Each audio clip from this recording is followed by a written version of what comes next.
detailed aspect of the NIA's probe is going to be talking to the families of the victims, because they are also eyewitnesses to the carnage that took place.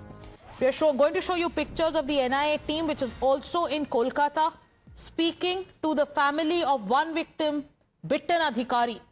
Bitan Adhikari was killed by terrorists. Let me go across to Priyank. Priyank, NIA has hit the ground running. The NIA, one part of it is also taking statements of the survivors and also the families of the victims. If you can get us more details about the NIA's line of investigation from Kolkata to other parts of the country, take us through the latest. Yes, certainly, Sagarika, but one more information which we would like to bring it for viewers, that NIA has filed an FIR after taking over this case, and since NIA has already stated in the press statement, they have picked up the forensic sample, and now multiple teams have been formed, headed by an IG rank officer, where the statement of all these individuals are being recorded. The eyewitnesses are very important in this particular case, because that can certainly clear the man in which these terrorists appeared and they started shooting people. Bitan Adhikari was among those who had lost his life while he was along with his family members. When his body was taken back to Kolkata, we saw that many leaders of the Bharatiya Janata Party were also there.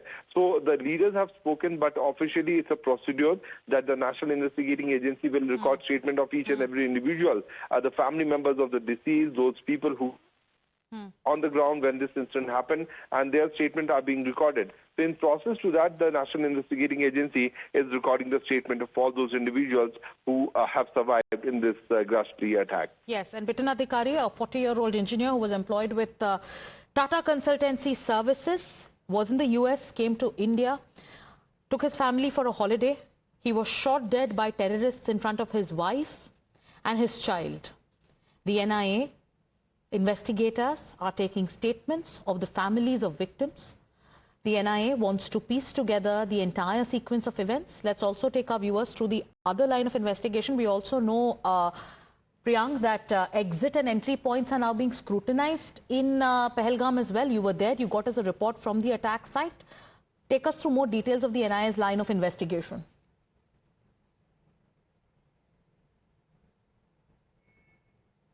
We'll try reconnecting with Priyank, but let's also tell our viewers about what's happening with the NIA investigation. An FIR, like Priyank just told us, has been filed by the NIA.